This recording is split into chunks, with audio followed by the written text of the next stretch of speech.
ಪವಿತ್ರ ವಾರ, ಪ್ರಭುವಿನ ಯಾತನೆಯ ಬುಧವಾರ. ಪ್ರವಾದಿ ಯೆಶಾಯನ ಗ್ರಂಥದಿಂದ ವಾಚನ. ದಣಿದವರನ್ನು ಹಿತನುಡಿಗಳಿಂದ ತಣಿಸುವಂತೆ ಅನುಗ್ರಹಿಸುತ್ತಾ ನಿನಗೆ ಸ್ವಾಮಿ ಸರ್ವೇಶ್ವರ ಶಿಕ್ಷಿತರ ನಾಲಿಗೆಯನ್ನು. ಶಿಷ್ಯನೋಪದಿ ನಾನು ಆತನನ್ನು ಆಲಿಸುವಂತೆ ಬೆಳಬೆಳಗು ನನ್ನನ್ನೆಚ್ಚರಿಸಿ ಚೇತನಗೊಳಿಸುತ್ತಾನೆ ನನ್ನ ಕಿವಿಯನ್ನು. ತೆರೆದಿಹನು ಸ್ವಾಮಿ ಸರ್ವೇಶ್ವರ ನನ್ನ ಕಿವಿಯನ್ನು, ಎಂದೇ ವಿಮುಖನಾಗಲಿಲ್ಲ ನಾನು, ಪ್ರತಿಭಟಿಸಲಿಲ್ಲ ಆತನನ್ನು. ಬೆನ್ನು ಕೊಟ್ಟೆನು ಹೊಡೆಯುವವರಿಗೆ, ಗಡ್ಡ ಒಡ್ಡಿದೆನು ಅದನ್ನು ಕೀಳುವವರಿಗೆ. ಮುಖ ಮರೆ ಮಾಡಲಿಲ್ಲ ಉಗುಳಿಗೆ, ನೆರವಾಗಿಹನು ನನಗೆ ಸ್ವಾಮಿ ಸರ್ವೇಶ್ವರ. ಎಂದೇ ತಲೆ ತಗ್ಗಿಸಲಿಲ್ಲ ನಾನು ನಾಚಿಕೆಯಿಂದ, ಗಟ್ಟಿ ಮಾಡಿಕೊಂಡೆ ಮುಖವನ್ನು ಕಗ್ಗಲಿನ ಹಾಗೆ. ಆಶಾಭಂಗ ಪಡಲಾರೆನೆಂದು ಗೊತ್ತು ನನಗೆ. ನನ್ನ ಪರ ತೀರ್ಪು ಕೊಡುವವನು ಇಹನು ಹತ್ತಿರದಲ್ಲಿ. ನನಗೆ ಪ್ರತಿ ಕಕ್ಷಿ ಯಾರೇ ಬರಲಿ ಮುಂದಕ್ಕೆ, ನನ್ನೊಡನೆ ವ್ಯಾಜ್ಯ ಮಾಡಬಲ್ಲವನಾರೇ ನಿಲ್ಲಲಿ ನ್ಯಾಯಕ್ಕೆ. ಹೀಗೂ ಸ್ವಾಮಿ ಸರ್ವೇಶ್ವರ ನಿಂತಿಹರು ನನಗೆ ನೆರವಾಗಿ, ನಿರ್ಣಯಿಸುವವನು ಯಾರು ನನ್ನನ್ನು ಅಪರಾಧಿಯಾಗಿ. ನುಸಿ ತಿಂದ ವಸ್ತ್ರದಂತೆ ಅಳಿದು ಹೋಗುವರವರು ಜೀರ್ಣವಾಗಿ. ಪ್ರಭುವಿನ ವಾಕ್ಯ. ದೇವರಿಗೆ ಕೃತಜ್ಞತೆ ಸಲ್ಲಲಿ. ಕೀರ್ತನೆ. ಶ್ಲೋಕ. ಪ್ರಸನ್ನ ಕಾಲದಲ್ಲಿ ಪ್ರಭು ನಾ ಮೊರೆ ಇಡುತ್ತಿರುವೆ ನಿನಗೆ, ಪ್ರೀತಿಮಯ ದೇವ ಜೀವೋದ್ಧಾರಕ ಸದುತ್ತರ ನೀಡೆನಗೆ. ನಿನಗಾಗಿಯೇ ನಾ ನಿಂದೆಗೊಳಗಾದೆನಯ್ಯ, ನಾಚಿಕೆಯಿಂದಲೇ ಮುಖ ಮುಚ್ಚಿಕೊಂಡನಯ್ಯ. ನನ್ನವರಿಗೆ ನಾನಾನ್ಯನಾದನಯ್ಯ, ಒಡ ಹುಟ್ಟಿದವರಿಗೆ ಹೊರಗಿನವನಾದನಯ್ಯ. ಅಗ್ನಿಯಂತೆನ್ನ ದಹಿಸುತ್ತಿದೆ ನಿನ್ನ ಲಾಯದ ಅಭಿಮಾನ, ಎನ್ನ ಮೇಲೆರಗಿದೆ ನಿನ್ನ ಕಡುದ್ರೋಹಿಗಳ ದೂಷಣ. ಶ್ಲೋಕ. ಪ್ರಸನ್ನ ಕಾಲದಲ್ಲಿ ಪ್ರಭು ನಾ ಮೊರೆ ಇಡುತ್ತಿರುವೆ ನಿನಗೆ, ಪ್ರೀತಿಮಯ ದೇವ ಜೀವೋದ್ಧಾರಕ ಸದುತ್ತರ ನೀಡೆನಗೆ. ನಿಂದೆಯಿಂದ ಮನನೊಂದು ಹತಾಶನಾಗಿರುವೆನಯ್ಯ, ತೊರೆದರೂ ದಯೆ ತೋರುವನಾರು ಸಿಗಲಿಲ್ಲ. ಹರಸಿದರೂ ಸಾಂತ್ವನ ನೀಡುವವನು ದೊರಕಲಿಲ್ಲ. ಹಸಿದ ನನಗೆ ವಿಷ ಬೆರೆತ ಆಹಾರವಿತ್ತರಯ್ಯ, ಬಾಯಾರಿದೆನಗೆ ಕಹಿ ಕಾಡಿಯನ್ನು ಕೊಟ್ಟರಯ್ಯ. ಶ್ಲೋಕ. ಪ್ರಸನ್ನ ಕಾಲದಲ್ಲಿ ಪ್ರಭು ನಾ ಮೊರೆ ಇಡುತ್ತಿರುವೆ ನಿನಗೆ, ಪ್ರೀತಿಮಯ ದೇವ ಜೀವೋದ್ಧಾರಕ ಸದುತ್ತರ ನೀಡೆನಗೆ. ಸಂಕೀರ್ತಿಸುವೆನು ದೇವರ ಶ್ರೀನಾಮವನ್ನು, ಕೃತಜ್ಞತೆಯಿಂದಾತನನ್ನು ಕೊಂಡಾಡುವೆನು. ಇದನರಿತು ದೀನ ದಲಿತರು ಆನಂದಗೊಳ್ಳಲಿ, ದೇವನನ್ನು ಅರಸುವವರು ಪುನಶ್ಚೇತನಗೊಳ್ಳಲಿ. ಬಡಬಗ್ಗರ ಮೊರೆಗೆ ಪ್ರಭು ಕಿವಿಗೊಡದಿರನು, ಸೆರೆಯಲ್ಲಿಹ ತನ್ನವರನ್ನು ತಿರಸ್ಕರಿಸನು. ಶ್ಲೋಕ. ಪ್ರಸನ್ನ ಕಾಲದಲ್ಲಿ ಪ್ರಭು ನಾ ಮೊರೆ ಇಡುತ್ತಿರುವೆ ನಿನಗೆ, ಪ್ರೀತಿಮಯ ದೇವ ಜೀವೋದ್ಧಾರಕ ಸದುತ್ತರ ನೀಡೆನಗೆ. ಘೋಷಣೆ. ದೇವರ ವಾಕ್ಯವಾದ ಪ್ರಭು ಯೇಸುವೆ ನಿಮಗೆ ಸದಾ ಮಹಿಮೆ ಸಲ್ಲಲಿ. ಪಿತ ದೇವರಿಗೆ ವಿಧೇಯರಾದ ಅರಸರೇ ನಮೋ. ಕುರಿಮರಿಯನ್ನು ಕೊಲ್ಲಲು ಕೊಂಡು ಹೋದ ಹಾಗೆ ನಿಮಗೆ ಶಿಲುಬೆಯ ಮರಣವನ್ನು ವಿಧಿಸಲು ಕೊಂಡು ಹೋಗುತ್ತಾರೆ. ದೇವರ ವಾಕ್ಯವಾದ ಪ್ರಭು ಯೇಸುವೆ ನಿಮಗೆ ಸದಾ ಮಹಿಮೆ ಸಲ್ಲಲಿ. ಮತ್ತಾಯನು ಬರೆದ ಶುಭ ಸಂದೇಶದಿಂದ ವಾಚನ. ಆ ಕಾಲದಲ್ಲಿ 12 ಮಂದಿ ಶಿಷ್ಯರಲ್ಲಿ ಒಬ್ಬನಾದ ಇಸ್ಕರಿಯೋತಿನ ಯೂದ ಎಂಬಾತ ಮುಖ್ಯ ಯಾಜಕರ ಬಳಿಗೆ ಹೋದನು. ನಿಮಗೆ ನಾನು ಯೇಸುವನ್ನು ಹಿಡಿದುಕೊಟ್ಟರೆ ನನಗೇನು ಕೊಡುವಿರಿ ಎಂದು ಅವರನ್ನು ವಿಚಾರಿಸಿದನು. ಅವರು ಅವನಿಗೆ 30 ಬೆಳ್ಳಿ ನಾಣ್ಯಗಳನ್ನು ನಿಗದಿ ಮಾಡಿಕೊಟ್ಟರು. ಆ ಗಳಿಗೆಯಿಂದ ಯೇಸುವನ್ನು ಹಿಡಿದೊಪ್ಪಿಸಲು ಅವನು ಸಂದರ್ಭ ಕಾಯುತ್ತಾ ಇದ್ದನು. ಅಂದು ಹುಳಿರಹಿತ ರೊಟ್ಟಿಯ ಹಬ್ಬದ ಮೊದಲನೆಯ ದಿನ. ಶಿಷ್ಯರು ಯೇಸುವಿನ ಬಳಿಗೆ ಬಂದು ತಮಗೆ ಪಾಸ್ಕ ಭೋಜನವನ್ನು ನಾವು ಎಲ್ಲಿ ಸಿದ್ಧಪಡಿಸಬೇಕೆನ್ನುತ್ತೀರಿ ಎಂದು ಕೇಳಿದರು. ಅದಕ್ಕೆ ಅವರು, ಪಟ್ಟಣದಲ್ಲಿ ನಾನು ಸೂಚಿಸುವಂತವನ ಬಳಿಗೆ ಹೋಗಿರಿ. ನನ್ನ ಕಾಲ ಸಮೀಪಿಸಿತು, ಪಾಸ್ಕವನ್ನು ನನ್ನ ಶಿಷ್ಯರ ಸಮೇತ ನಿನ್ನ ಮನೆಯಲ್ಲಿಯೇ ಆಚರಿಸಬೇಕೆಂದಿದ್ದೇನೆ ಇದನ್ನು ನಮ್ಮ ಗುರುವೇ ಹೇಳಿ ಕಳುಹಿಸಿದ್ದಾರೆ ಎಂದು ಅವನಿಗೆ ತಿಳಿಸಿರಿ ಎಂದರು. ಯೇಸು ಸೂಚಿಸಿದಂತೆ ಶಿಷ್ಯರು ಹೋಗಿ ಪಾಸ್ಕ ಭೋಜನವನ್ನು ತಯಾರಿಸಿದರು. ಸಂಜೆಯಾಯಿತು. ಯೇಸು 12 ಮಂದಿ ಶಿಷ್ಯರ ಸಂಗಡ ಊಟಕ್ಕೆ ಕುಳಿತರು. ಅವರೆಲ್ಲರೂ ಊಟ ಮಾಡುತ್ತಿದ್ದಾಗ ಯೇಸು, ನಿಮ್ಮಲ್ಲೇ ಒಬ್ಬನು ನನಗೆ ದ್ರೋಹ ಬಗೆಯುತ್ತಾನೆ ಎಂದು ನಿಮಗೆ ಖಂಡಿತವಾಗಿ ಹೇಳುತ್ತೇನೆ ಎಂದರು. ಶಿಷ್ಯರು ಬಹಳ ಕಳವಳಗೊಂಡರು. ಒಬ್ಬರಾದ ಮೇಲೊಬ್ಬರು, ಪ್ರಭು, ನಾನು ಎಂದು ಕೇಳತೊಡಗಿದರು. ಅದಕ್ಕೆ ಪ್ರತ್ಯುತ್ತರವಾಗಿ ಯೇಸು, ಊಟದ ಬಟ್ಟಲಲ್ಲಿ ನನ್ನೊಡನೆ ಕೈ ಅದ್ದಿ ಊಟ ಮಾಡುವವನೇ ನನಗೆ ದ್ರೋಹ ಬಗೆಯುತ್ತಾನೆ. ನರಪುತ್ರನೇನೋ ಪವಿತ್ರ ಗ್ರಂಥದಲ್ಲಿ ಬರೆದಿರುವ ಪ್ರಕಾರ ಹೊರಟು ಹೋಗುತ್ತಾನೆ ನಿಜ. ಆದರೆ ಅಯ್ಯೋ, ನರಪುತ್ರನಿಗೆ ದ್ರೋಹ ಬಗೆಯುವವನ ದುರ್ಗತಿಯನ್ನು ಏನೆಂದು ಹೇಳಲಿ? ಅವನು ಹುಟ್ಟದೇ ಇದ್ದಿದ್ದರೆ ಎಷ್ಟೋ ಚೆನ್ನಾಗಿತ್ತು ಎಂದರು. ಗುರುದ್ರೋಹಿಯಾದ ಯೂದನು ಆಗ, ಗುರುವೇ, ಅವನು ನಾನಲ್ಲ ತಾನೆ ಎಂದನು. ಅದಕ್ಕೆ ಯೇಸು, ಅದು ನಿನ್ನ ಬಾಯಿಯಿಂದಲೇ ಬಂದಿದೆ ಎಂದರು. ಪ್ರಭುವಿನ ಶುಭ ಸಂದೇಶ. ಕ್ರಿಸ್ತರೇ ನಿಮಗೆ ಸ್ತುತಿ ಸಲ್ಲಲಿ. ನನ್ನ ಹತ್ತಿರವಿರು ಓ ಯೇಸುವೇ, ನಾನಿನ್ನನ್ನು ಬಿಟ್ಟು ಬಾಳಲಾರೆನು.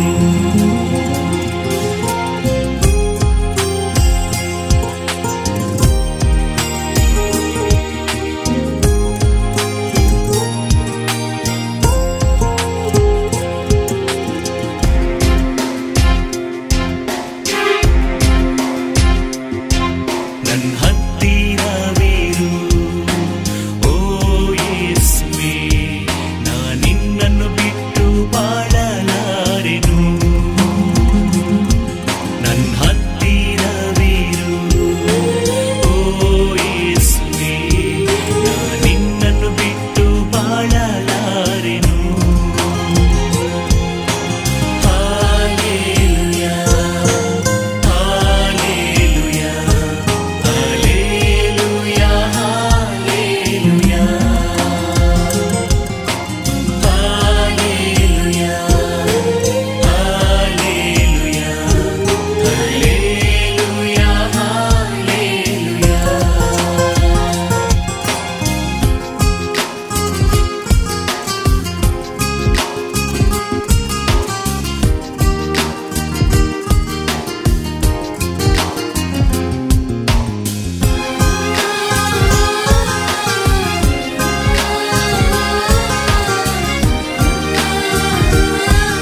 ಬೆಳೆಸಿ